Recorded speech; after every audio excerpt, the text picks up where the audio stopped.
To know who we are, and where we're going, we must know how we arrived here. Welcome to REPHETIC, a revolutionary study of the Great Pyramid, which promises to rewrite civilization's history. Down, man. Mychael Anthony, welcome. How you be, bro? REPHETIC podcast. REPHETIC podcast. Yeah, you want to know what that means?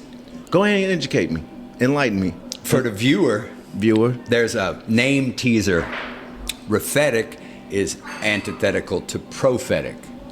So you predict in the future, or you rewrite your understanding of the past. Ah, okay. Said to make some shit up. Got it. This is what all we're doing. This is what white dudes do.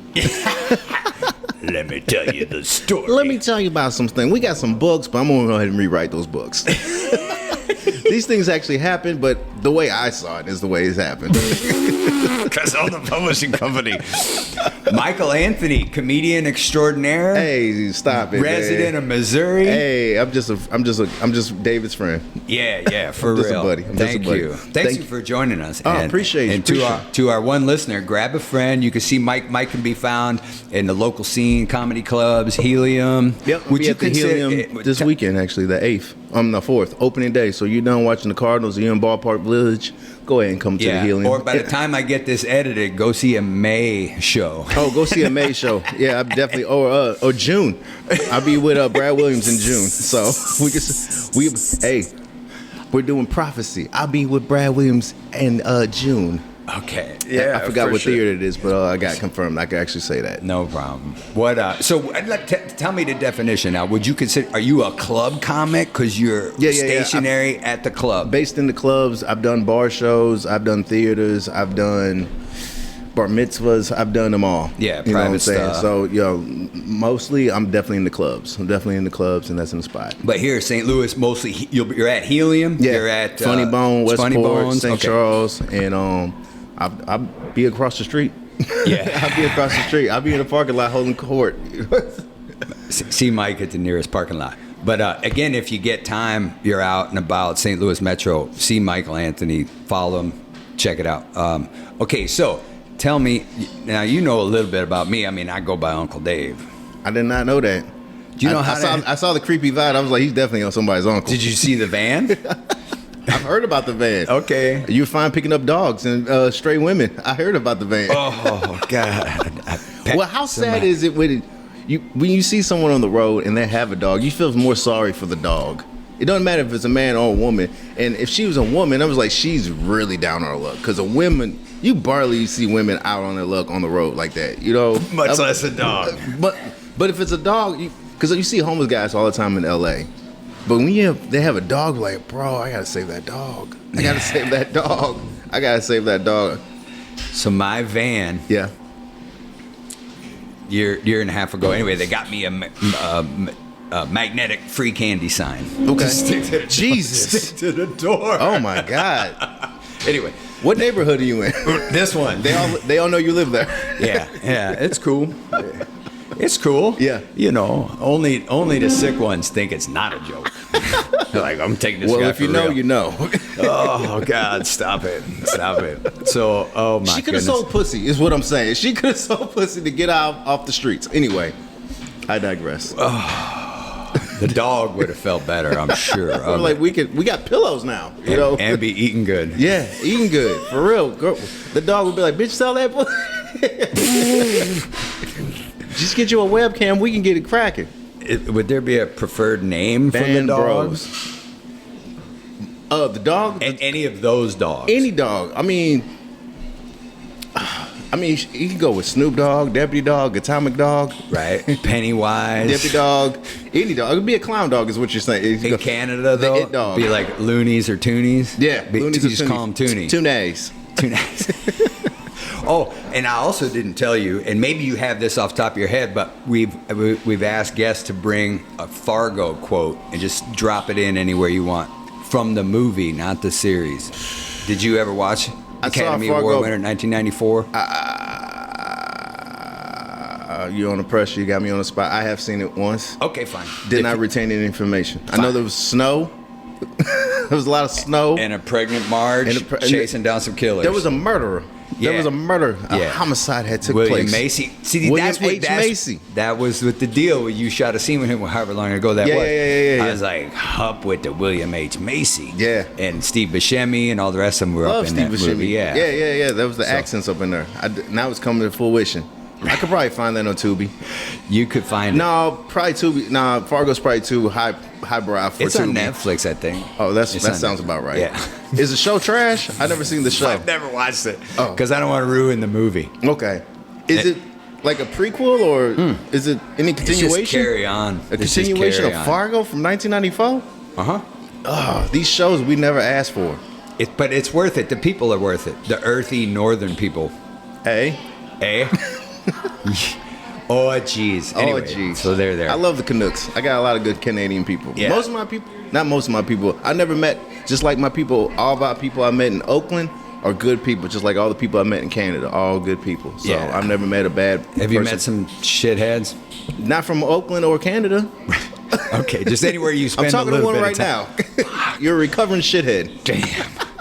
Yeah, I got that proclivity. When's your birthday? Which one? Sobriety birthday. December 13th. That's what I thought. I remember just texting you saying happy 88. birthday. I knew it was coming. Reagan was president.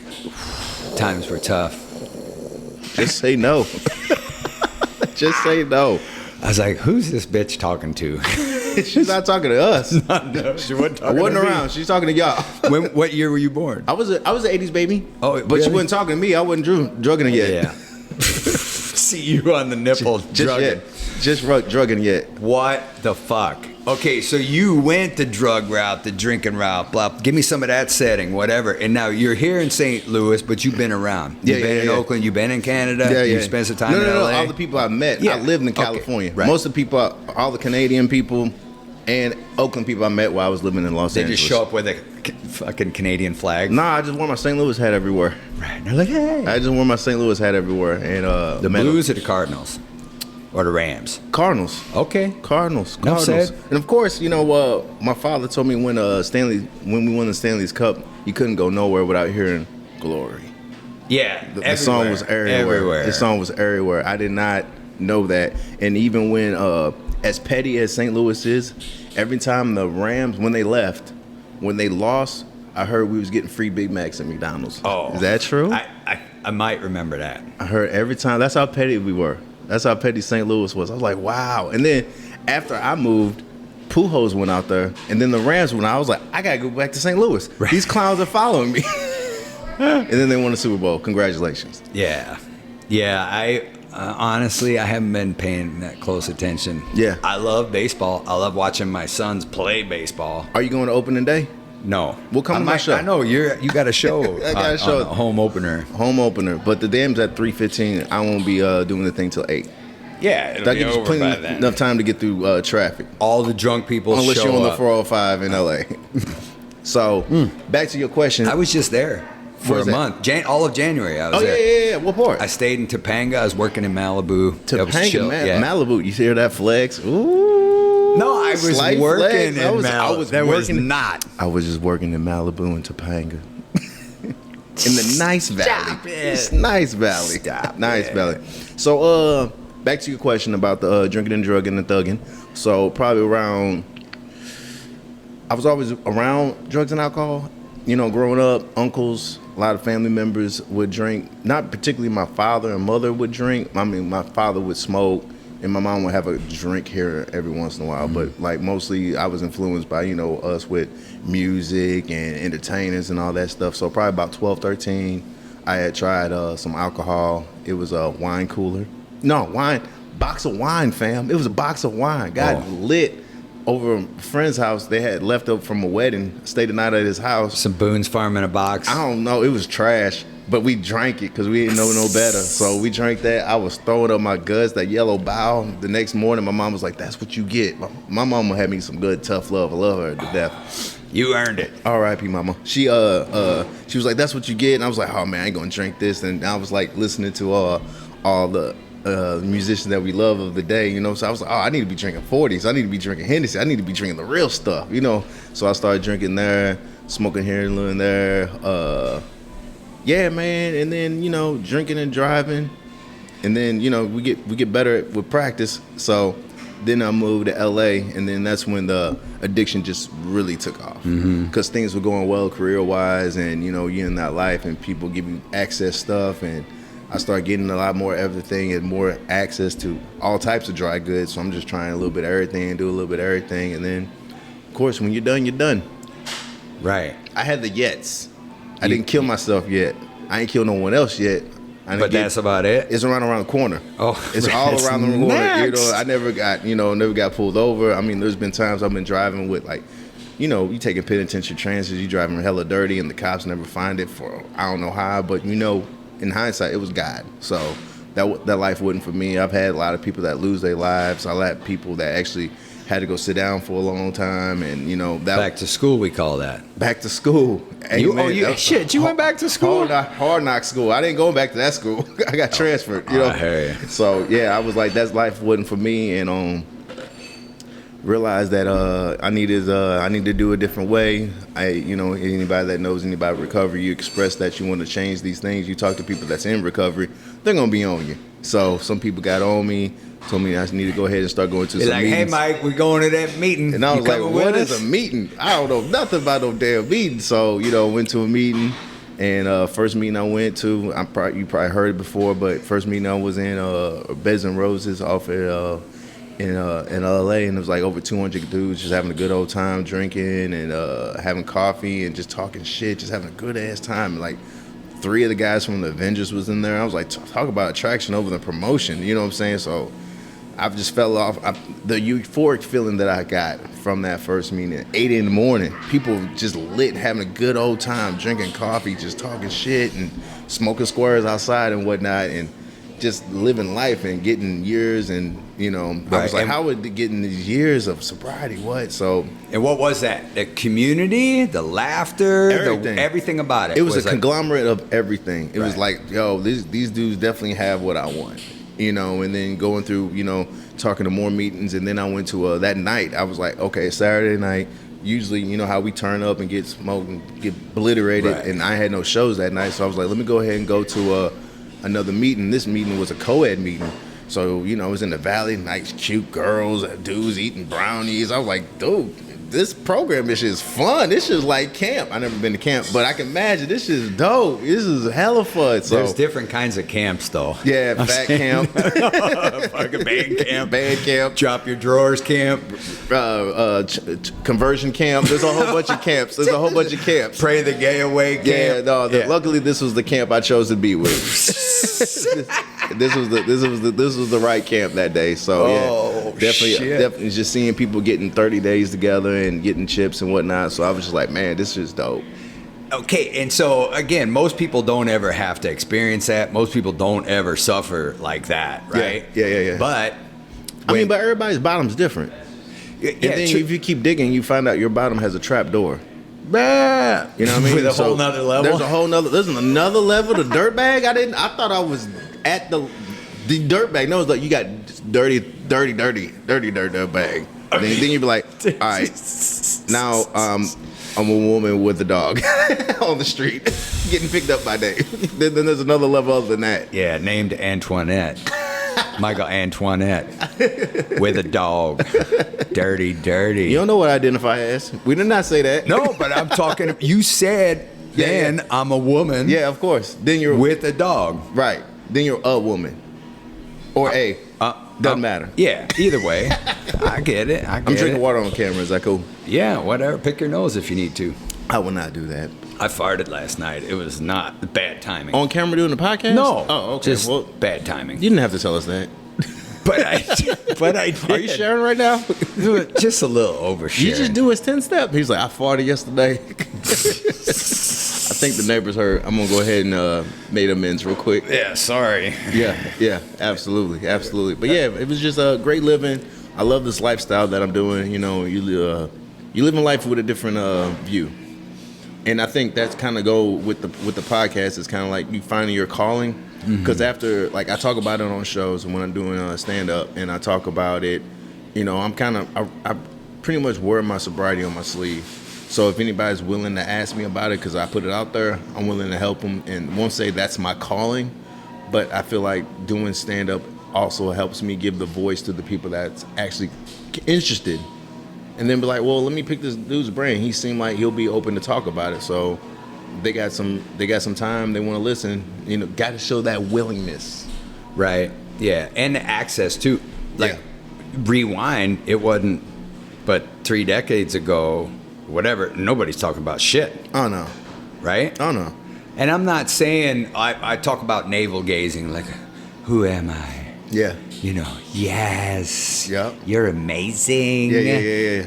I'm not talking about that shit. I'm just talking about buddies. Like, we had cigars Friday night. There was 8 of us sitting there. Okay. And we just talking. We're just talking. 2 guys got particular issues. They throw it out for the group. Yeah. You might get easy feedback, or you might get some hard-hitting shit. Who knows? You need a little bit of both. Yeah. I think you did. I mean, sometimes some situations, some people can handle you with cotton gloves, and some people need the hard truth.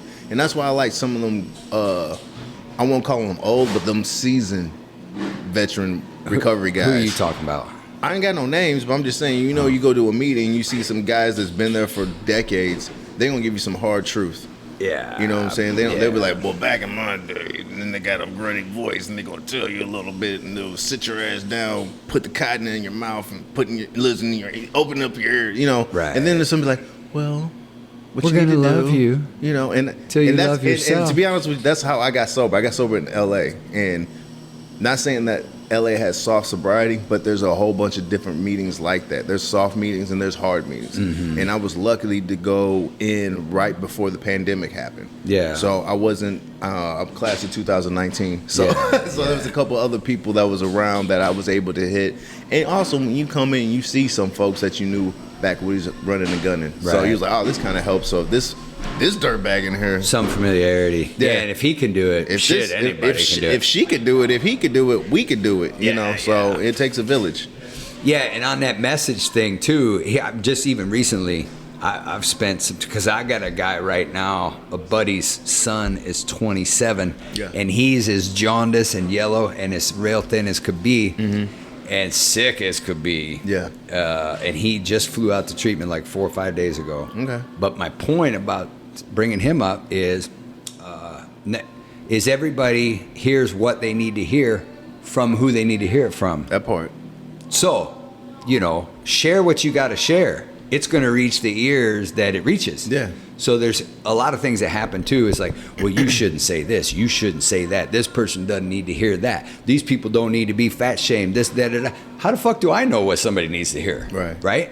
And just like you at that bottom, the current bottom, or me at the bottom, whatever. Power bottom. Oh, fucker. It's don't want to leave all the bottoms out. Oh God. Bottoms up. Oh. Is sorry about that. No, it's fine. It's fine. The new number though to make you gay is 3. You got to do it 3 times. 3 times? Yeah. Or is it 3 movies? Movies don't count. Okay, so the act. Clips don't count either. So I'm saying first time could be experimental. Second time could be by accident. By the 3rd time, that's a decision. Well, what's the phrase? Shame on you. Shame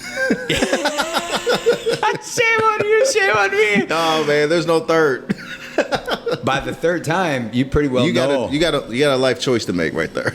Yeah, that's what I'm saying. 2 is okay. You got to start with the man in the mirror. Oh Jesus. Anyway, here's what I was saying is, there's a lot of tendency to want to talk to people. Yeah. Hey, you can. But I don't think people change until they suffered enough. Mm-hmm. So it's almost. Oh yeah, of course. Okay, but so really, who we're talking to is the people that have already suffered and went, oh no, I need to be going this way. Yeah. Not the people on the way to the bottom. Right. But I think that's also with children. Hey, that stove's hot. But how hot is it? You got to check it out. Some people got to check it. Sometimes people got to go to school to realize, you know what, you can't be breaking the law like this. Sometimes people actually have to be like, nah. And I think, you know, you study, there's the id phase between, I think it's between 12, tweenish to maybe 15, when you're invincible. Right. So cops can't touch me. I can't die. My friends can't die. My parents don't know what the fuck they talking about. You're just invincible until actual reality shows up and lets you know, yo, I'm gonna pull up Or actually, I'm here and you're not even be ready for it, and then you get hit with that, and then you have to tell the next person, be like, hey man, that stove is hot, and they're like, how hot is it? It'll burn. Yeah, you're gonna check it out for yourself. Oh yeah, or go ahead and check it out. That's why in the program there was like, go ahead and try some controlled drinking. Yeah, we'll be here when you get back. Yeah, go ahead and try it. Just see. Go ahead. And I love that. Now, yeah, and that's what separates it from every other cult. Yeah. Is go ahead. You go ahead and leave. Go ahead. Go ahead. Do it. Yeah. Do it. You know, you have a different guy, you have an ally, you have Booty, you have all these. Go ahead. Do it that way. And then I ain't gonna say my way is the best way, but this is the way that's been working for me for the last X amount of years. Yeah. You can't argue with the results. Amen. That's for sure. Amen. For sure. Cannot. Okay, so you grew up out here, St. Peter's? Yeah. Okay. Tell me about family, and now you're married, got kids. What's I ain't got no kids. I am married, but there's still a chance for you, David. Jesus. But I yeah, I said raised the out this third way. time is a choice. Yeah. Oh yeah. And same thing with marriage, huh? 3 times. Are you only trying to get married again? Ship sailed. You ain't found the right one. I don't know, man. All right. I don't know what I'm doing today. There's a girl I love. Okay. Yeah, her name's Patty. Patty. Miss Patty. Anyway, Patty makes some patty melts. She's a great cook, actually. She's pretty good. I mean, of course, with a name named Patty, you got to be cooking up something. Right. You got to be cooking up some something. Hamburger patties. Yeah. Some St. Patty's Day. Patty melt, tuna melt, corned beef. At least some green 3-leaf clover fucking cookies somewhere. Yeah, of course. Oh, okay. So okay. Tell me about. What else have you done other than comedy? When did you start comedy? I started comedy in the Obama administration. Right. That's a good time. It was a great time to start doing comedy. Everyone was outside. It was happening. So I had a lot of jokes and about everything, and it was just wide-eyed. And then 2010, I moved to LA. Right. So yeah, I was out in LA up until 2020. So I just came back about 3 years ago. Yeah. Okay. So, but you were doing comedy before 2010. Was just local stuff? Yeah. I was doing stuff. Mike stuff. I was doing stuff around here. I was doing some shows, and I did a couple commercials, and then that's why I was like, LeBron, let me take my talents to LA. So yeah, was out there for a decade, and the everything was LeBron great. comedy. The LeBron comedy. Yeah. And so you were out there about a decade. Yeah, I was out there about a decade. And I've seen some of your stuff, but you were a TMZ reporter. What else did you do? Yeah, a film producer for TMZ. I did some shows. I was on 90210, General Hospital. The reboot?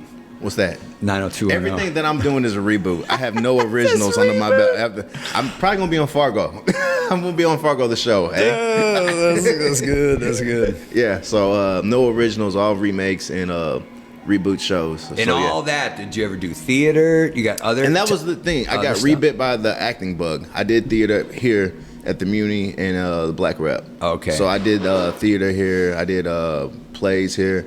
And that was the thing about plays I kind of liked or disliked is that we're doing the same exact thing night after night after night after night. And I'm relying on somebody else's line to say the line. If they flub a line, I got to make sure, which is fine because I do improvise, so I can be like yes and go into something else and make sure I can save the thing. Right. So it happens.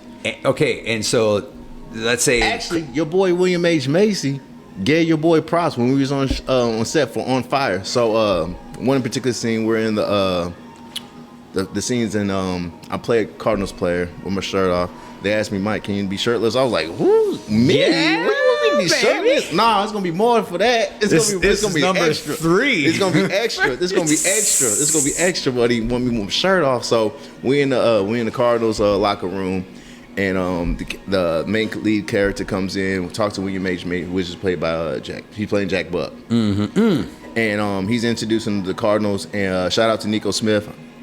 Ozzie Smith's son, he's actually played his father in the film. Okay. So Nico Smith and a couple other actors, they're playing Willie McGee and all the the main elites cards at the time. From the time, and they're introducing them, and we're about to go into the World Series. The team's in the World Series. He's about to meet some of the Cardinals players before they go out to the game. So after they deliver their lines, it just goes flat. And I'm just like, bro, we supposed to be in the Cardinals, So I just start chanting, let's go Cardinals. Right.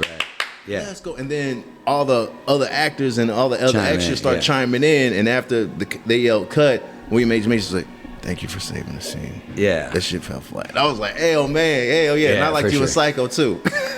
I liked you in Psycho. That's He's like, no one did. I was like, that was a remake. I like Psycho. Yeah, the original. Man. Cool. Okay. Anthony Perkins. So, and for people that don't know, yeah, theater live, comedy live, like that's the connection between the two, even as different as they might seem. Mm-hmm. So you just keep going. Whereas film is take, retake, cut, redo, fix it. Checking the gate. Do we get what we get? Let's go. Yeah. Turn the cameras around. But theater, theater is one shot, baby. And then even the audience, they may not know where the fuck ups are. Yeah, of course. Especially if you have a lot of talented people on stage and you just keep it rolling, they might be like, oh, we skipped 3 pages. Yeah. They may not know unless it's a very well known piece like of art. Rent or whatever. Right. If they know every line from Raisin in the Sun or any of these great plays, and people know the play. Like they skipped 3 acts, or even Hamilton or whatever people are doing. Fucking what's the other one? Oklahoma. I'm like, what's that? Oh God, they missed it. Yeah, they didn't sing a song. They missed the song. They skipped. Speaking of musicals, did you watch Mean Girls? No. The new Mean Girls? No. It's a musical. Okay, I didn't watch it. And I'm not going to. I'm just saying. Did you go see Barbie? What the fuck? I mean, I wanted to see Barbie, but I realized I heard it was a musical. I was like, not even for Margaret Robbie. You know what I'm saying? I would do a lot for that Margaret Robbie, but watching a 2.5 hour with her and a musical on top of that. Yeah, I'm like, Even if we went together, I probably still wouldn't go. I take that back. I probably would go. She'll have to pick me up though. Yeah. If I had to pick her up, I'd find a way out. I'll find a way out. Be like, no, you got to Uber. Oh, that's funny. So what's your favorite memory from theater? Like a fuck up, a this or that, funniest, whatever. I don't really have a big moment. I think just little fun stuff, playing around with the script a little bit when the director's really lenient, and there's been some times where I'll improvise a couple lines and get a good crowd reaction because I'm a ham like that. So I'll be like, oh, this is a serious play. There's a lot of tension going on. Let me be the one that breaks the tension real quick. So anytime when there's chances like that, I was like, but nothing that be like, I was like, oh, Dave, I got this story. This one time I was in the death of a salesman. I came out and said, would you like the boxes? Where the boxes are the boxes, but there's no moment like that. Okay, so I have one of those nerdy stories. Go ahead. We were in the Crucible. I was playing John Proctor. Okay. Which is when Miss Patty fell in love with me, actually. And I think she might have even partly fell in love with John Proctor instead of me, which is a whole nother story. Do you wear the suit? I wore the suit. Do you wear the suit? Yeah, which suit? Y'all into it? Do y'all be dressing up? Oh, no. Come on, baby. No, I mean the put part. on that Crucible. Let me hit you with that Crucible night. Hey, man, people be doing furries and all types of stuff. Like, hey, me and my lady, we keep it together. How y'all keep it together? We do the Crucible night. I ain't doing that shit. Get that Crucible. But here's the part that I think she identified with was me doing the Abigail housemaid over the hay bale in the barn. Okay. That's what I think that's the part that I played. Okay. But I don't play that part. So you play a different part. I play some different parts. You play a different part. Yeah.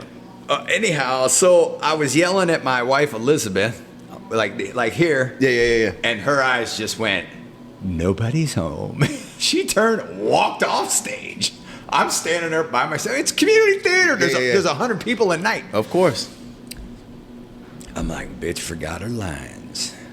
So she gets off stage. Just leaves me standing there. Middle of the scene. Walks off.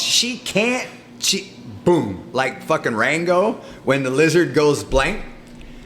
Are you Daniel Day-Lewis? You made them lose character? Get it, Dave? No. Well, I didn't. I mean, I don't know that I made her do that. I mean, now I do have that out in life. Yeah, of course. Like, the people can't hear you. Yeah. Ordering lunch or something. Yeah. Like, what'd you say? They just check out.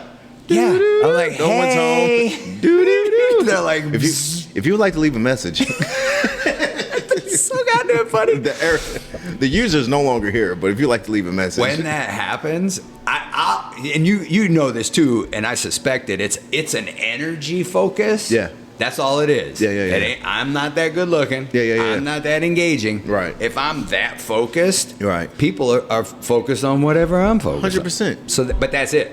And that's an actor thing. That's a stage thing, whatever. Right. But she walks off, and I'm like, you did not just do that. I'm like, Elizabeth, get your ass back in here. Stayed in character. And gave her the line that she missed. There you Led go. her to it. That's playing. You have to, because we're playing. We're playing. I know. No one's here to upstage anybody. No one's here to steal community theater. No shit. So no stakes. The stakes are pretty low. You're not getting paid, or if you're getting paid, you're not getting paid. You're not life-changing money. It was just, let's do the thing. Yeah. Everybody do We're here the to thing. play. Yeah. We're here to play, and I want you to play with me. Come back. Bring your ball, bitch. It was great. Bring it back on stage. Yeah, and say this line, by the way. Yeah. However, that did happen. Yeah, that shit did happen. Doing the rap party, I'm definitely bringing it up. It was funny. Yeah. No, she got off stage. She's like, oh my God, I'm so sorry. I'm like, yeah, no big deal. He was like, I'll be in my trailer. We're never working again. You'll be hearing from my agent. Exactly. That same shit happened to me another time too. Lost guy, jumped lines, and I'm like, I got frustrated. And I think it requires a different type of focus. And that's why when you see these actors deliver lines, and they're delivering so much monologue, you know, and then all of a sudden now it becomes dialogue because they done did like 8 pages, and then someone chimes in, then there's no, and just that's why live theater is so great. Live production, live shows, concerts, all these things live, it's a way different energy. Yeah. It's a way different energy, and I love it. And I think people all should experience all of them. Live theater, comedy, live comedy shows, rock shows, rap shows. Any live performance in general. Even back to like, the people Shakespeare in the Park? No, I'm saying like grade school shit. The funky shit. Yeah. Definitely. And yeah, because I just saw my niece do a play in high school plays. Oh, it's so bad, but they're so good. Right. It was what's the Annie? Is it Congeniality? Oh, I don't know. Oh, Miss Congeniality. I think it was Miss Congeniality. Right. Yeah. She was in there, and just seeing kids try, it's great. Right. That's funny. It's definitely great. Everybody should do that. Yeah. So what about comedy? How much dedicated time? I know you're just out living your life too, but you do the notepad, you do writing. I do a little bit of everything. Try everything out. I'm doing a little bit of everything. I'm never going to say that I just go on stage and to just hear it. You know, that's although sometimes I'll go in there with an idea, because if you're writing, and this is something Louis C.K. said, so I can't even take credit for it. It's like if you're writing down at home or in a car or whatever, you're just writing, but the rhythm is going to be off when you get on stage, because the time is going to be wrong. The time is going to be different. So when you say it on stage, you're going to be delivering with more conviction and more passion. And you might even think of a tag that like, oh, this came organically better than what I wrote down. And sometimes it's better to make sure like, this is going bad. What did I write now? And say what you write down to make sure you get up out of the funk that you was in. So yeah, I do a little bit of writing, self notes. Always gotta tape yourself, voice audio, and watch yourself, see if you got some weird tics. I'm like, why do I always go to my left like this, or why am I keep walking, or whatever like that. So yeah. Or repeating stupid shit. Like I've seen it in I gave my mom's eulogy, and I repeated some same stupid shit throughout the whole thing. It's your mom's eulogy. You're not giving one for Michelle Obama. You're giving one for your mom. Yeah, so there's, I it's going to be with you. You'll beat yourself up, but it's your mom. You got to be talking from the heart. If you go up there and sound like a robot, then like, this dude did not love her. or reading it off of go from the heart. That's what I'm saying. Go from the heart. Yeah. Just be like, all right, I see I got my line. Okay, I can go from there. Right. Yeah. But most people, man, public speaking, right? It's like the root of all that. I've heard people hypothesize is like if you were brought in front of the group, you did some shit wrong. Mm-hmm. So here, come with the fear response if you're in front of people. Right? Yeah. So just even getting on stage, people are uncomfortable with. Or like I camera. think just public speaking, period. Right. And then especially if you're not, with anything, practice. You're like, I could shoot basketball for a little bit, but when you have the nation watching you, let's see if you can hit that jumper. You can't even do a layup. The number of people watching. And that's why people get mad at baseball players. I'm like, he missed the catch. I'm like, he get paid a lot of money to not miss the catch. But however, it's St. Louis Heat. It's July. It's July. August, the sun's in your eyes. You can't see. It's my first game. That still does not excuse Isringhausen blowing however many saves he blew. True. I mean, that dude can blow. Okay. Anyway. Yeah. You know what I never understood in St. Louis? I don't know if you've seen this too, but you've been around too. It's like you can't criticize motherfuckers here. You shouldn't. Well, who are you? Just a fan. But if a guy's blowing a save, you should be able to say, I mean, of course. I think that's part of being a fan. I know, but I'm saying I'm not going to kiss your ass every time. Hey, get him next time. I'm not your cousin. I'm not your brother. Right. You know what I'm saying? But I'm as a fan Junior. I'm as a fan that paid $24 for a beer and like nine peanuts for $16 and in the heat. Yeah, you should have fucking caught that. That's what I'm saying. Don't walk them. There's plenty of times where you should definitely be a vocal fan. Right. But also, this is why I got into jiu-jitsu. I stopped, I really big into UFC, like MMA. So I started really trying to coach from the couch. We were like, you should do this, get the armbar like this. I'm like, then you were like, you know what? Let me get off the couch. Let me get a gi. Let me get in the gi and get in the gym. When did you start? And then you start. This is probably about 6 years. Oh, okay. 6-7 years ago. And then when you get in there and you get on the, you're like, fighting is hard. This is tough. Then you realize, all right, well, he had a bad night. I get it. You know what I'm saying? Oh, I get it. She was prepared. Yeah. To actually see what actually goes entail to doing these sports or even playing at that lower level. Mm-hmm. When's the last time you played softball? It's been a little while. When's the last time you hit a ball? It's been a little while. That's what I'm saying. Not true. I hit with my kids and whatever. Yeah. I mean, like at the cages. But let's say at the batting cages. Yeah. When's the last time you been at the batting cages? It's been a while. Okay, it's been a while. I got injuries, man. I got injuries. Yeah. Okay. I'm gonna be 54. Right. Okay. Damn, you look terrible. 54.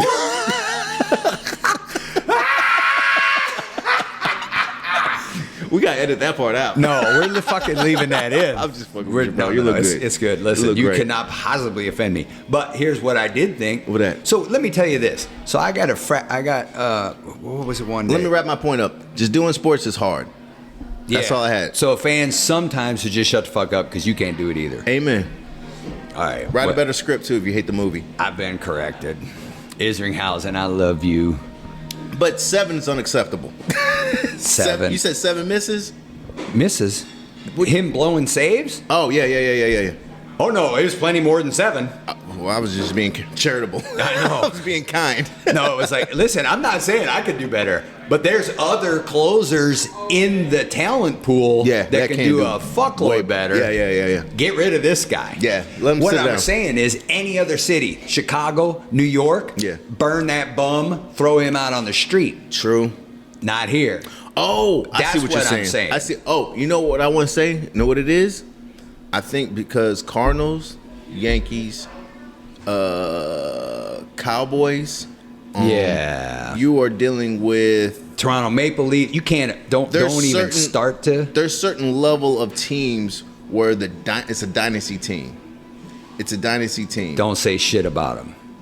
Of course. I'm with you. Like the Bulls. Don't you talk shit about Scottie Pippen. Bulls is a dynasty team as well. But when certain people, when you see jerseys sell all year round, hats sell all year round, and they're not even in the season, right? Those are the dynasty teams. Yeah. Those are the dynasty teams. Lakers, Boston. There's certain teams where the coach gets a pass. Yeah, the Patriots. There's a few teams on baseball, basketball, where they could blow a whole season. It doesn't matter. They're not going to lose their endorsements. They're not going to lose their marketing. No money. They're going to build them a new stadium. Right. They're going to build them a brand new stadium. This we know what's wrong. You need $60 billion. Yeah, it doesn't matter. If you see, or even the Knicks. The Knicks is a dynasty team, and they've been terrible. Right. They've been terrible. Right. And there's certain teams, Cardinals, we are one of them. Yeah. And I think we're one of the few in the Midwest. Whereas we can have, we'll get them in a Red October. You know, we'll shake it off. You know, but you can't say also that about here in St. Louis, it's also a baseball team. Yeah. And there's not a lot of fair weather fans here. True that. Yeah. Whereas when I was living in LA, bro, we had like 9 football teams, 8 basketball teams. We're like, you can root for anybody and everyone. Yeah, you know what I'm saying? Whereas in here, we have baseball. Yeah. And then now people root for the Blues, and now that's soccer. Well, yeah, sure. So a lot of people showing up for soccer. It's a soccer town. Yeah. I definitely knew that. Even though we had back in the day, I think the Storm. We had soccer, indoor soccer team, but outdoor. And have you been to the soccer stadium? It's beautiful. Nah, I'm not endorsed by them, but I definitely like to go. Oh yeah, they're nice. It's definitely nice, and it's like done well. It's not like where you go to a baseball game where you have Anheuser-Busch here, McDonald's here, all 9 banks here. It's just like maybe 1 or 2 supporters, 1 sponsor here and there. It's mad all clean. soccer. Yeah, it's all about the game. And I didn't know they played the whole time. I thought there was break. I didn't know they played for 90 minutes straight, which is another level of actually having commitment to the sport. They take a little halftime? No, nigga, they perform the whole time. They're playing soccer the whole damn time. I thought they take a half break. If someone falls down like ankle hurts, they'll take a little break. But you hurt your pussy. Here's some Vagisil. But dig this. They tag that pussy hurt time onto the game. Like, oh, you was hurt for your pussy for 5 minutes? We're going to play an extra 95 minutes now. You know what I'm saying? That's some fucking shit. So I love that. I definitely like soccer. So yeah, soccer's definitely dope. Yeah, definitely. And that's, I think, my first experience going to a live game in great seats. I was in the suite. I was in right where the players are coming out. We get free food. We get free everything. Perfect seat. And it was just a great experience. Anytime anybody's experiencing something for the first time, if they get the treatment, they'll fall in love with it. Yeah. Nobody treats me like that.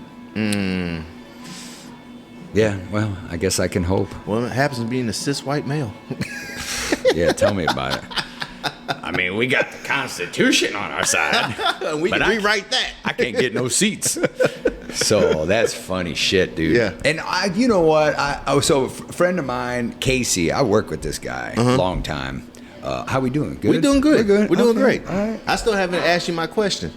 Ask away. I want you to talk about Casey real quick. I want to continue having organic. So of my black friends. Oh Lord. This is gonna get weird. No, it's not that weird. Anyway, can I vape in here? Okay. Yeah, I think you can. Okay. Sure, do it. All right, go ahead. I got my nicotine. Anyway, what'd you call me? Shit, shut the fuck up. Anyway, no, I mean, you talk about your black friends, then you N-word me. Oh. I did not give you that pass. Oh. Niagara. But so anyway, all I'm saying, don't you do this to me. Don't do this to me. But what I'm saying is there's plenty. Are they done over there? I don't know. So how do you got this spot? Do you work here? No. Chris, sponsored by Picasso's. Chris. When I met some coffee. Matt racist ass didn't let me in. Matt, yeah. Oh, he's like, Mike, hey, there's a black man at the back door. Don't let him in. Send him around front. Let him in through the front door. Look at that. Yeah, for sure. Reverse racism. Yeah, no, Chris and Angela own it. Anyway, there's one on Main Street, one at the streets. And you know what? That's where I almost thought we were going. This is why I told you 3 times on the Main Street. I knew. I didn't even send you the thing. I didn't go to the wrong place. I know. But I have seen this over there. Y'all expanded. Right. And by the way, I apologize for being sick, and I thank you for letting me come back and do this thing. We roll with it. No. Thanks is all yours for coming. Well, I appreciate you. Yeah. So what I was saying is, listen, the white man is fun to poke fun at. Okay. All right, David Duke. Let's go. This is what I'm saying. And happened to be a white man that a lot of them motherfuckers look a lot like me. I like poking fun at them motherfuckers. You got to poke fun at everybody, and you got to be able to poke fun at yourself. I agree. And I think that's where society, where people are like, oh, I'm gonna make fun of the LGBT, or I can make fun of black people, I can make fun of this and that and the other. But when that group says, oh, we want to be included, and then they get offended, how included do you really want to be? Right. Right. It's just on your terms. You know what I'm saying? Of course. Like, you know, that's why I love South Park, and that's why I like a lot of comedians and certain comedians that go, there's the line. Well, I'm going to tap dance on both sides and see what happens. Right. You know, and that's where I feel like, you know, as society, people get really wound up in their own feelings and be like, they're just kidding. Yeah. And, you know, things that people say or things people, I look at it as a radio station. Change the song or ignore them. Right. You ain't got to boycott them. Right. I mean, depends on what they're doing. To a certain extent, you might have to boycott. Yeah. Yeah, I agree with you too. But it's like, yeah, if you don't like that radio station, turn it off, change it. So these legions of black friends you have, do you bring the potato salad to the cookouts? I don't bring shit nowhere. You know what I will do though? I will call ahead and get some wings. There you go. Or some barbecue. I'll show up with something. Yeah. It ain't something I made. Now let me ask you this. So you go to party. Some plain white toast. Sorry. What'd you say when I go to work? No, I was like, so party etiquette. You brought white toast for real to a party? No. Okay. You're the white toast. I got you. I brought the toast. Zing. Uncle Dave jokes. There it is. This is why I'm not a comedian. Poor etiquette. Go to a party. You bring something, you take it home with you. How terrible is that? How tacky is that? No, you should take your own shit home. If there's leftover, nobody ate it. Oh, you're tacky. What do you do? Leave it to who takes it home? Tacky people. Tacky people bring their shit and take it back home. If they left it all, then one person, whoever, whatever, let's say it's at a pavilion or something. Okay, at a pavilion, that's different. But if you go to someone's house, you having a house party, you brought these sodas, no one really drank the sodas, you taking the sodas, but you brought them for the party. I would ask David, leave them sodas. I would ask the host. I'm like, hey, do you... Is it cool if I take my shit back? No. Is it cool if I be tacky? That's not how I would tell him. I'm like, hey, you want all this stuff. You want it? I'm preparing you for my tackiness. I'm about to be tacky. Is it cool? No, that's not what that is. Because if I'm hosting a party, like, no, get this shit all out of here. I don't want all this. Fair, because we're cleaning. You could stay and help me clean, and whatever's left over, help you. If you don't want it, if you're part of the cleaning crew, me and Patty will use it. Oh, you don't want these? I'm taking these with me. You ain't want all these wings, did you? You didn't want all these wings? My germs. You didn't want all these wings, did you? This is why you brought the shit, so you could take it home and eat it tomorrow. Feed your kids. You brought two. One at your house and one that you left to the party. Man, this is fucked up. Is this only a white guy thing? Just tacky thing? Nah, I've known some tacky black folks. You know what I saw one day? Fucking upper crust West Hollywood became a mother-in-law. Okay. Bring fucking baggies with her. This chick in 4 generations ain't gonna want for money at all. Yeah. She's loading baggies full of shit at the fucking dinner party just to take them home with her. Really? You name it. That's her thing. Wow. I'm like, what? I've seen it. Yeah. Like a gallon bag. You're sticking coleslaw in there. Yeah. I got aunties like that. They come with foil. They came to the party with foil and Tupperware. I'm like, did you plan on taking of course you did. So that's like tacky version 2.0. It's yeah. I mean, taking other people's shit home. Yeah. To another level. It's not even your party. You're just one of the guests guessing that I can take this shit home. But you got a garbage bag with you. Yes. Yeah, you brought it. Is this cool if I got these Tupperwares right here? You brought the Tupperwares in here? And did she even bring anything? I don't think so. Bro, she brought bags to take stuff. Shit. Yeah. Wow. That's how you get uninvited to stuff. Well, yeah, but it's working for her. Guess keep doing it. Not I. So my question was to you, talking about the pyramids. Oh, yes. They made them, right? They. Who's they? You tell me who they is. They know. They don't know. You should tell them. Oh, okay. To our listener, put on your tinfoil hat. Just kidding. I got mine on. I knew where I was coming. So you watch any of this stuff, documentary stuff? I watch a little bit of everything. Okay. Some knowledge I'm actually able to retain. Some of it is a little bit over my head, and some of them I'm like, oh, I should just watch the movie. Yeah, give me the Cliff Notes version. Yeah. Well, and most of it's, yeah. Because if you break it down to an actual human level, it doesn't make any sense. Correct. Yes. Yeah.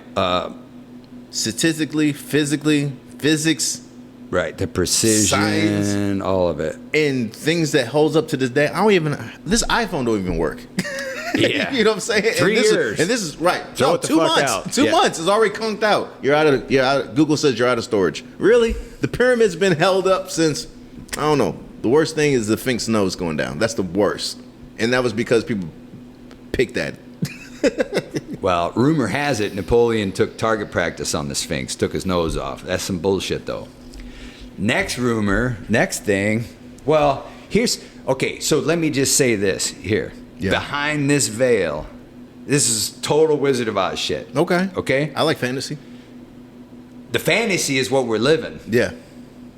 So when you pull the curtain back, Mm-hmm. why did they take all the noses off the statues of dynastic Egypt? Because they didn't want to know there were nigger noses.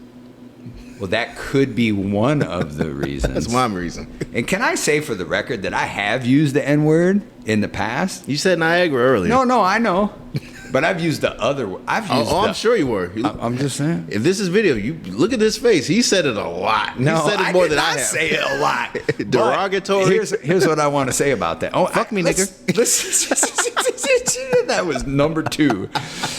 And I swore. Anyway. On the third time, he'll like it. But the thing was this. The thing was, here's what I'm saying, is I have, you know what I've used it? And I think this is the appropriate use. If there is an appropriate use, Are you reading Huckleberry Finn? No. Which we're banning that book too. No, I'm not talking about Huckleberry Finn.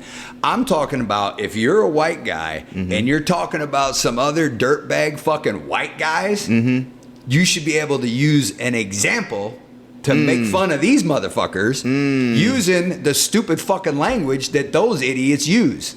That's what I'm saying is the only appropriate time to use it. Said by David, not me. That's what I'm saying. So if you're mocking some other racist dickhead in his language, maybe you slide it in there. He was like, that was in context. That's what they said. That's what I'm saying. That's why I understand. If I'm impersonating this dude, that's the loophole. I'm doing Dr. Dre songs, all the lyrics. Well, I mean, that's the other use for it too. Anyway, I don't know. But anyway, back to the Sphinxes, back to the pyramids. But hold on a quick second. He want to stay on nigga talk. I got you. I understand. No, I don't. I do not. We're going to skip right over that. I think there should be other words that are forbidden also. Like cunt is not forbidden. I use it all the time. Yeah. So, You just used it at QT the other day. Anyway. Pump 4, cunt. Oh, God. Sorry. What were we talking? Oh, pyramids. Anyway, so deal is, you ever heard the expression they couldn't see past their noses? Mm-hmm. What does that mean? They couldn't see anything besides themselves. Well, true, but listen, your nose is in every image you ever look at. Every vision, every sight, everything you look at, your fucking nose is in the picture, okay? Got you. So the idea that you can't see past your nose is to what you are clearly presented with. Okay, so if you're a trust fund kid and you're fucking off and you're in prison, like, hey, dummy, nobody's got any pity for you. Right. Like you couldn't see past your nose to how good life was or whatever, right? Exactly. Anyway, so the thing about, so it's a mystery who took the noses off the statues in Egypt. That's a little bit of a mystery. But one of the motivations could be those motherfuckers had something they couldn't even understand what they had. They couldn't see past their noses to the reality of what they had or discovered. Right. So it's a way to proclaim some righteousness or superiority For yourself. for those who are going to take their noses off the fucking statues. Of course. So that's the real crime there. Not that the Egyptians didn't know what they had. Right. Okay. But for these other people who maybe did know what they had, to proclaim their own righteousness and like down with those Egyptians. Yeah. Okay, that's bullshit. Right. So like, why don't you tell us what you think they couldn't understand and shut the fuck up? Yeah. And just share it all. Anyway, so that's all part of the deal. So just for context, this whole thing takes 600 pages for me to unravel. Okay. I got 5 minutes. No, I can do that. How's this looking? I'm just kidding. Yeah, I'm no. just kidding. No, of course. I was just doing it for jokes. But that's the challenge. That's the challenge of anybody, is take this uber complex thing, thousands of points of evidence, thousands of years worth of history. The smartest minds in the world have considered this. They've looked at it, right? Plato, the Egyptian mystery schools, Newton has looked at it. Napoleon goes and conquers the Mediterranean, the Nile, takes 151 artists with him to document everything he knows or everything they see. Yeah. Because they want to understand it. Right. After that, they produce a 13-volume set over 23 years just describing what the fuck they found in Egypt. Okay? Like, it's important. Right. Anyway, so they've all looked at it. All these people have studied it. Archaeology, Egyptology, you name it. Scientology. I'm just kidding. Ron Hubbard was not there. No, I think they're going the end around. You know? Yeah. Sorry. Why didn't you end up at Scientology? You was in L.A. You was at the mothership. I do have a funny story. Story about that. So when I first get to L.A., of course, I'm broke. I have no money. Looking for everything that's fun and free to do, right? Walking down the Sunset Strip, I go into a museum, and it's a free museum. You know, I'm a psychology major. I was like, oh, it's the Museum of Psychology. So, bunch of talking about torture and people, you know, when people have headaches, they just open up their brain and just like, oh, we have to get the demons out, and, you know, and psychiatry and crazy, evil, sick doctors. Right. Which is all fascinating to me. I'm like, oh, people thought since they had a headache back in the day, they was possessed by demons and, you know, little torture chambers and people, you know, doing lobotomies and all these just crazy old myths of science and medicine, which is all fascinating to me because I'm like, that's savage. Not the Native Americans. This is savage shit. So this is all interesting to me. I was like, oh, this is experiments on prisoners, experiments on fucking military volunteers, you name it, right? Homeless people, whatever. Hey, just come in here. Let me just do these things. So very fascinating to me. I like that type of stuff. So Tuskegee experiment, the syphilis with black folks. Come on, the list goes on, bro. The list goes on. Dirtiest shit alive known to man was done by those people with power. And now they're still doing it now with the vaccine. I'm just kidding. You go ahead and get the jab. Get the jab. Get 2 of them. Get 6 of them. Go ahead. Live to tell our story. So, in 23 volumes. I see you going to the museum. So, I'm at this museum. Had a good time. Nice. Friends come visit. I was like, hey, I got a nice museum we can go to. It's free. They're going to. They're like, Myke, do you know this is a Scientology museum? I was like, it's free. That's why it's Beyond free. me, I did not know that other people was like, hey, why don't you come in here and try these e-meters and try to get a reading? And I was like, I don't want to. No, I'm good, bro. No, it was like it didn't take till the third visit of my friends came. Another set of friends came. And we went there, and they were like, they told me. I went to the museum 4 times, David, before I even realized. Prepper shit. They're grooming. They were grooming me. It was like, this guy's bringing in followers already. That we don't even know his name. That ain't the first time you've been groomed, don't even know. So I've been there. I probably got chipped and everything. So I don't know. I'm about to expect a phone call from Travolta here in a minute. You still getting mail? I'm still getting mail. I'm on the smell list. You know what I'm saying? I was on Tom Cruise, hanging out with Tom Cruise, mom shoes. Shit, yeah. So no, like I said, I went to this museum 4 times till I realized it was a Scientology. Yeah. And it was like there's a reason in the fine print, and it said, "Oh, Scientology." Oh, and then South Park did the video, and then the documentary comes out. I was like, oh, and it's surreal when you see stuff that you're actually like. I know you've lived through a lot of documentaries that's happening. I was like, I remember when the Bulls went. You remember these things in history, when you were actually there in time. Like I was at that museum. It was like I've been there. I know that. I know Kip. So what the fuck is going on? Kip's got me water every time. I don't know what was in it. I still drank it, but So yeah, Scientology. Did not join, and then I realized then I started looking at being broke. I was like, if I could just give them half of my $20, give them all my money, I could be in the next Mission Impossible. it's not gonna happen. I gotta keep this $20. I have to keep this $40. Funny. You know, so yeah, I was like, nah. I realized, and then just going down the wormhole of everything that Ron Hubbard had done and all that, I was like, oh, word. And then Leah Remy came out with her documentary, and I was like, oh man, this is crazy. So, speaking of documentaries, did you see the Quiet on the Set documentary? No. Nickelodeon? You heard the whole Nickelodeon thing? Yeah. Bro, I auditioned for Nickelodeon as a kid. Say that. Hey. I was not a desirable kid, I guess. You could have been something. You could have been a contender. If I was willing to do some back rubs and rub some feet, I don't know who. I might not be sitting next to you. We'll be doing somewhere on my private jet. Yeah. Next to Diddy. I don't know. Next to Diddy. Oh, man. It's all fucked up. So, follow-up question. So, another species made the pyramids. There's indications that it was entirely human.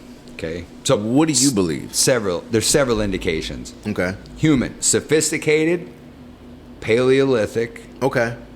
Human culture built the pyramids. And then, listen, let's fast forward to the end of my research. Okay. Right. The 3 pyramids at Giza, okay, G1, G2, G3, are the complete time capsule, knowledge-based seed bank, gene bank, collection of maps, collection of texts, collection of musical instruments, scientific sampling. Yeah. Everything that culture had inside those 3 structures to be discovered by future humanity. Right. Should there be some global catastrophe, which in fact there always is. Right. Okay? We leave things to seed future humanity. Scientific knowledge. Time capsules. Time capsules, yes. So that's it. That's what the 3 structures are. We can infer their contents. And it was built. You know, you're familiar with the OCT, Orion Correlation Theory, Bivol and Gilbert? Right. Okay, so the pyramids line up with Orion's belt stars. Yep.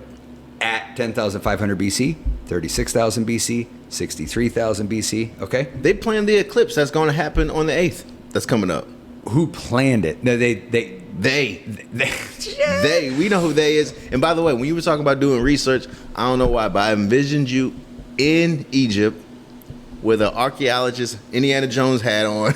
Some tighty whities. I didn't go that far. It's from the neck up with you. I'm not going on with tighty whities with you. Okay, some linens and the Indiana Jones hat. That's it. Okay, fine. And a fiberglass. And a monocle. Eyepiece? Eye monocle. You hit the eye monocle. Looking at the sample? Yeah, looking at the sample. Do you see what I'm seeing? Asking some other black people, like, hey, I brought y'all some chicken wings. Can you go ahead and translate this? But I'm taking them with me, motherfucker. Okay. Anyway. Oh my God. Oh, okay. So there is some racial tension when it comes to this history. I will tell you. I know. Also, I've heard. So blackwashing stuff. Of Egypt. Yeah. Or trying to whitewash it, and then the Middle Eastern cultures, let's say. Yeah. Trying to deny certain things of Cleopatra, certain things of the Sphinx. Yeah. Right? Is he Nubian? Is he not Nubian? Is he Right. sub-Saharan African, or is it Egyptian, Middle Is it Eastern? completely different? Is this guy reversing? He's going to hit this car? Nope. Oh, shit. Perfect. Dude, you can watch people park on Main Street all day long and laugh I your love ass people off. watching. I love people watching downtown, in the country, sticks to the bricks. Here I love it's people funny, watching. though. Yeah. Because these people ain't never driven in a city. They ain't parallel parked when there's fucking ambulance coming. That was the only thing I passed getting my driver's license. Right. Parallel parking. That was the only thing. I didn't know where the lights were. They was like, where's your hazardous lights? I was like, hazardous lights? I'm not an ambulance. Why would I need a hazard lights for? So what I need hazard lights for? Let me whip this whip around real quick with the music up still. You know what I'm saying? Hey, what's that white only sign for? Just like, I don't know the signs. But anyway, I've seen people whip fucking 6 feet from the curb. Crocs. Yuck. Go in. I'm sorry. Yeah. I've never worn a pair of Crocs. Okay, so Egypt's fucked up. Blackwashing, it's fucked up. Whitewashing, it's fucked up. Yeah.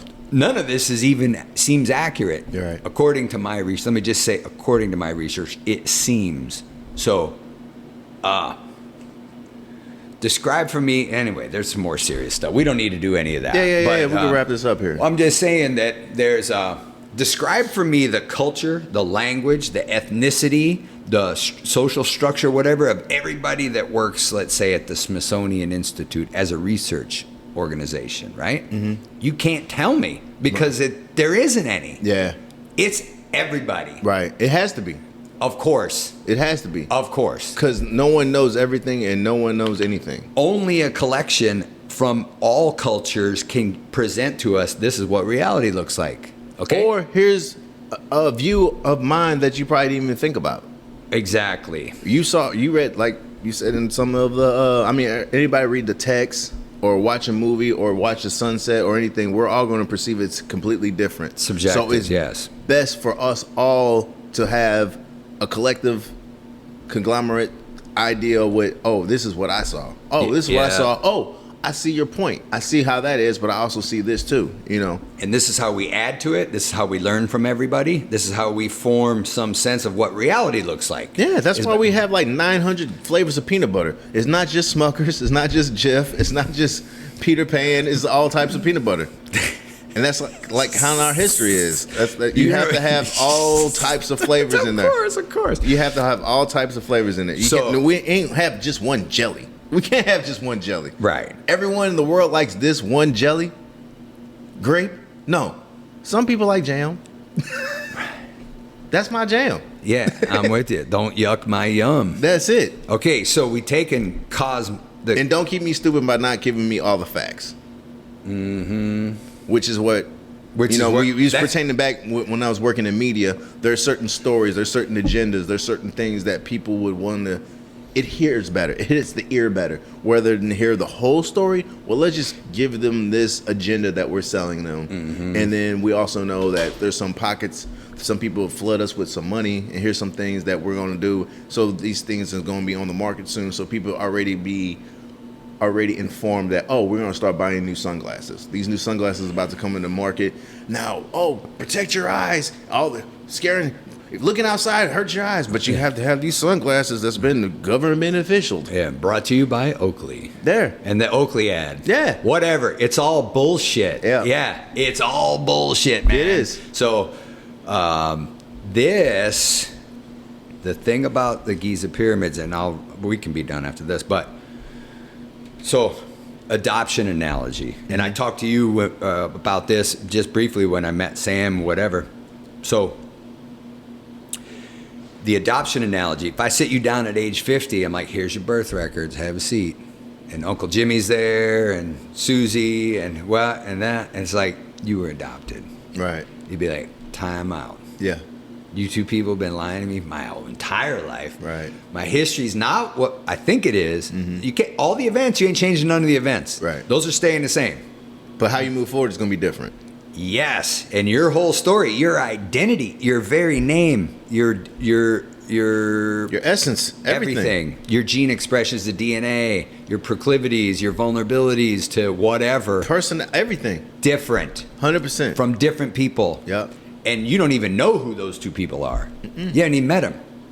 So that's what my work does for all of us. Society. For the last 5,000 years, Yep. Global society, 100 billion people, all 8 billion that live now, Yeah. we got a new reality at the beginning of it, and it's anchored in the Giza pyramids. And then we get to rewrite the whole story. Moving forward. Yeah. Yes. As to what was the real cause of any of this. Right. Ascension beliefs, the idea I'm just going to go to heaven. These people. Or be turn in to limbo. heaven. Who knows? Right. But we came to some answers. We came to conclusions, which set the ball rolling. Regional conflict, ISIS, the Isis and Osiris mythology. Or if you're sinning this way, you're going to hell. Yeah. We got talking snakes and a virgin birth, but don't touch your dick. That's it. Like what? Anyway. Well, what if I'm predisposed to touch penises? That's how I feel. I mean, I got one. Now, I touch mine a lot. Can I rub my nose? A lot? If you got a nose phobia, if you don't have a nose phobia, like, if it makes you come, then that's like something cool. That would be a terrible superhero trick, actually. Yeah. Oh my God. And on that note, So folks, real quick. Yes. Did you play the Powerball? Are you gonna play the Powerball? Not really. Is it $1 billion again? It's something stupid like that. I got my ticket. You got a ticket? It's my book. Okay. Hey, I don't need their shit. I like that. I love that. I love that. Yeah, I don't know. But plus, Yeah. let me tell you, and the viewers know this too, but let's say Me. character. Being is nothing to do with money, nothing to do with materialism, nothing to do with any of that, Yeah, right? right. I let go of all You those have to. concerns, all of it. You have to I let go of all that. You have to turn it over. You have to turn it over. And plus, even if, like, you know, we'll get out on this note, but also, if you're not a happy person, money's not going to fix it. It'll probably numb a little bit of feelings, but once you realize that people are around you for fuck shit reasons, and then when they're gone, and when that well dries up, then you're still bad. You're still sad. Yeah, you've seen all this. Yeah, you've seen this movie before. What I've always said too is if I can't be happy and grateful with nothing, I'm not gonna be happy and grateful if I got everything. So that's it. Peace out, Mychael Anthony. Where can we find you on Instagram? Oh, or you can find YouTube? me on Instagram at the real Myke Jones, Myke with a Y Jones. You can find me on just go to my website, MychaelAnthony.com. Cool. Mychael Anthony, MyChael.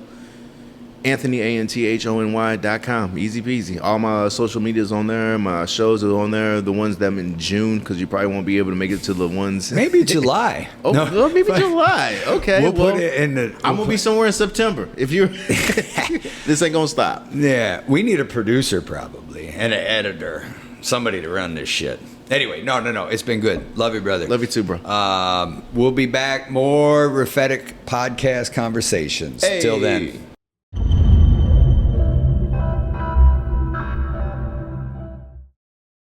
To know who we are, and where we're going, we must know how we arrived here. Welcome to REPHETIC, a revolutionary study of the Great Pyramid, which promises to rewrite civilization's history